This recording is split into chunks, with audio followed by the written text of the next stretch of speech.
দেড় মিনিটের অদ্ভুত নাচ নিয়ে আলোচনায় চিত্রনায়িকা মাহিয়া মাহি।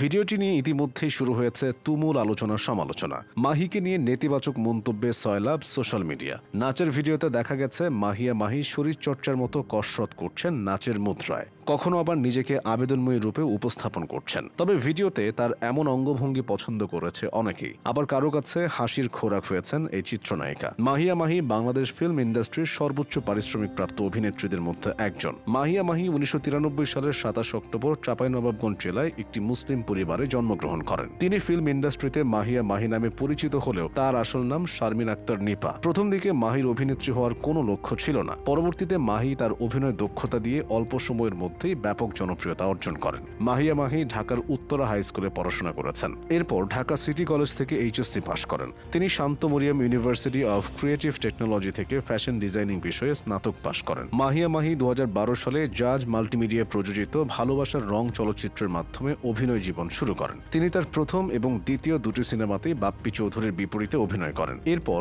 অগ্নি, কি দারুণ দেখতে, দবির সাহেবের সংসার, হানিমুন, অনেক সাধের ময়না এবং দেশা দ্য লিডার সহ একের পর এক চলচ্চিত্রে অভিনয় করার মাধ্যমে দর্শকদের প্রশংসা কুড়িয়েছেন। 2015 সালে রোমিও বনাম জুলিয়েট চলচ্চিত্রের মাধ্যমে টলিউডে অভিষেক ঘটে তার। তিনি 2016 সালে হুমায়ুন আহমেদের লেখা বিখ্যাত উপন্যাস কৃষ্ণপক্ষের অরু চরিত্রে এবং অন্ধ মেয়ের চরিত্রে অনেক দামে কেনা চলচ্চিত্রে অভিনয় করেন। দুটি চলচ্চিত্রে বেশ প্রশংসিত হয়। 2017 সালে তার অভিনীত ঢাকা ছবিটি মুক্তি পায়, যা বাংলাদেশের প্রথম পুলিশ অ্যাকশন থ্রিলার মুভি। চলচ্চিত্রটি দেশ বিদেশে ব্যাপক প্রশংসিত হয়। 2018 সালে তার অভিনীত মোট 4টি চলচ্চিত্র মুক্তি পায়। মাহিয়া মাহি তার কাজের স্বীকৃতি হিসেবে 2013 সালে ভালোবাসা আজকাল চলচ্চিত্রের জন্য বাদশাহ সেরা অভিনেত্রী পুরস্কার এবং 2014 সালে অগ্নি চলচ্চিত্রের জন্য মেরিল প্রথম আলো শ্রেষ্ঠ অভিনেত্রী পুরস্কার জিতেছেন। এছাড়াও অন্যরকম ভালোবাসা, রোমিও বনাম জুলিয়েট এবং কৃষ্ণপক্ষ চলচ্চিত্রের জন্য 3 বার মেরিল প্রথম আলো সেরা অভিনেত্রী ক্যাটাগরিতে মনোনয়ন পেয়েছেন। 2015 সালের মে মাসে তিনি সিলেটের ব্যবসায়ী মাহমুদ পারভেজ অপুকে বিয়ে করেন, কিন্তু বিয়ের 5 বছর পর 2021 সালে তাদের বিবাহ বিচ্ছেদ হয়। তার বিয়ের পর কথিত প্রাক্তন প্রেমিক শাহরিয়ার ইসলাম শাওন তাদের কিছু ঘনিষ্ঠ ছবি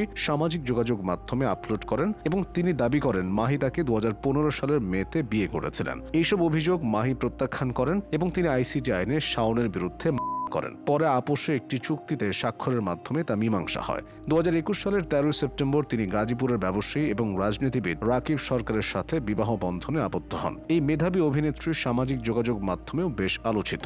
2019 সালে মাহিকে নিয়ে বই প্রকাশ করেন তার ভক্তরা।